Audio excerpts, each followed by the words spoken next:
This may be a challenging subject, but hey, let's take this on today. Today I want to talk about player agency. Now, before I get into talking about player agency, very quickly, let me just say I had a lot of fun yesterday playing around with the green screen, and I will definitely be doing much more of that as we go, as time goes on and I get more deeply into this vlog. However, sometimes it's easier for me to just record these videos, especially like today, when I have a really important idea that I want to address while the thoughts are fresh in my mind. So let's get into player agency a little bit. And I want to first say that I do not think I have all the answers, if I have any answers to player agency, how to deal with it, what to do about it, and so forth. In fact, if anything, I would say this is really a big question for me, because it's actually come up in one of my games where I said something that one of the players sort of got a little put off by. And here's what I want to explain this and what I mean, especially what I'm saying when I talk about player agency. So for me, player agency means directing the course of how a character acts, speaks, and what they do.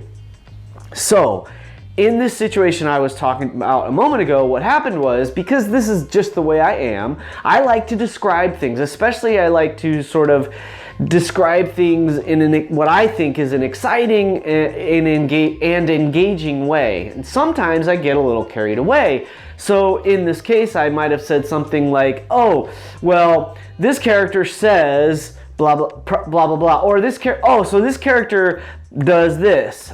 And the player got, understandably a little put off and was like, well, no, that's not what my character's gonna do. And it made me realize, this happened a while ago, actually quite a while ago, and I don't really do this kind of thing anymore. And I realized, or at least I don't think I do this anymore, I realized in the moment that and obviously I said, oh, okay, well, what did they do? Like, I asked the question, well, what would they do? So we saved the moment, and nobody was really hurt or offended by it, and I apologized after the fact and explained, like, I'm the DM, and to me the role of the DM is to sort of describe what's happening, not just objectively outside of things, but also like, so if you say, for instance, you're the player and you say, oh, my character is going to try to jump across this, this gap or this pit trap, right? And I say, okay, make the roll, you make the roll. If you don't then describe what happens if it's a success or a failure, then I, as the DM, might go ahead and start that description. And perhaps I might jump into it preemptively or too quickly, and that's fine. I think it comes down to the table. I think it comes down to the DM and the players, because some players, they just either aren't in the habit or it's just not their style to really describe the actions and such of their characters.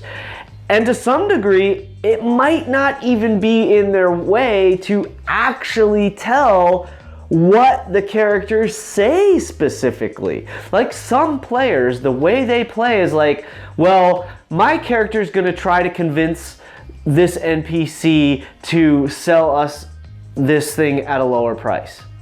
That's literally what they think of as playing D&D and running the game, playing the game, which is totally cool. I know lots of players that have done that. I've seen that lots of times through the years, and it's absolutely legit and a great way to play.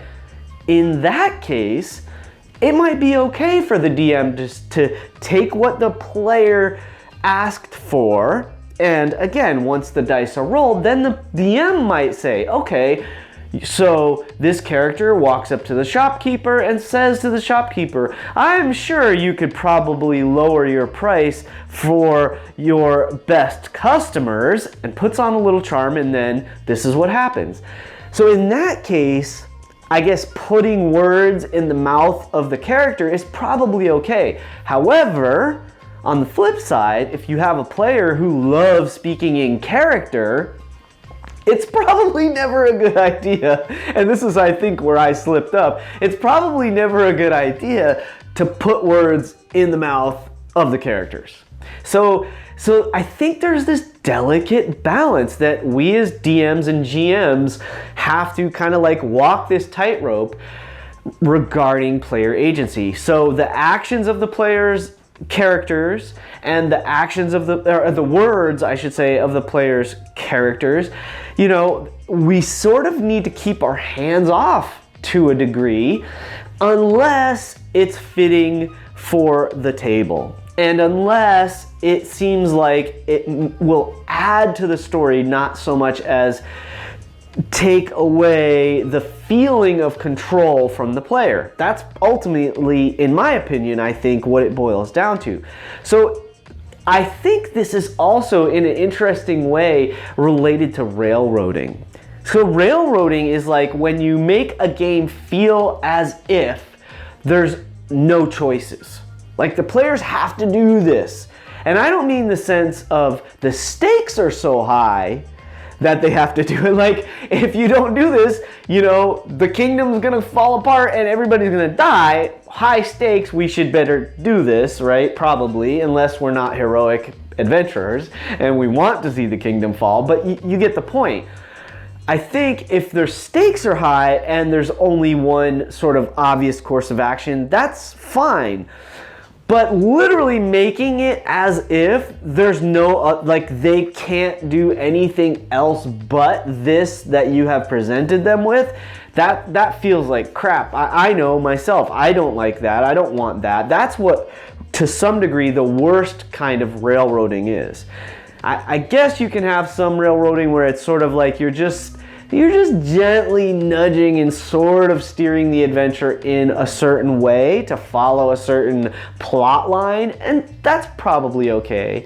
But bringing it back to player agency, I think as GMs and DMs, we never want to insinuate or just downright dictate what what the characters are saying and doing. Unless, again, you're with friends, with a table where everybody's comfortable, then it might be okay. I'm watching The Chain from I think it's episode 24, and I watched Matt Colville, who I have a lot of admiration for. He's not a perfect DM, he admits it all the time, but yet and still, he's a fantastic DM. And I watched as he basically said, Judge, one of the characters, he says, okay, well, Judge probably says this. And Anna, the player, didn't really object. She probably was okay with it, and that's sort of Matt's style. He's a writer. That's his style of DMing, is he likes to tell the story. And in the moment, Anna didn't seem to have a big issue with it, even though Matt, because he's a good guy and a good DM, apologized and says, I probably shouldn't speak for Judge. So even though he did that because he got excited and wanted to talk about what he thought happened in that moment, he still said, oh, wait a minute, and let me take a step back. There was no problem. There was, the player wasn't upset. It didn't wreck the game. It didn't make an awkward situation. So bravo. And that's possibly and probably the best course of action. So if you find yourself, like I do on occasion, you get so excited that you sort of say, and this is what happens, it's probably a good idea to step back and say, well, wait a minute, does that sound right to you? Or do you think that's what they would do? Or would they do something else? Just presenting it that way, I think, to me, if I just present it that way and I say to the character, like, well, is that what your character would do, because this is how I see it, now we're communicating. Now we're playing a cooperative game of D&D or whatever other RPG game you're playing, and that to me seems like the most fun for everybody. Is that what you guys think? I mean, how does that sound to you guys? Tell me in the comments. Keep rolling 20s, and I'll see y'all tomorrow. Remember, it's your game. Play your way.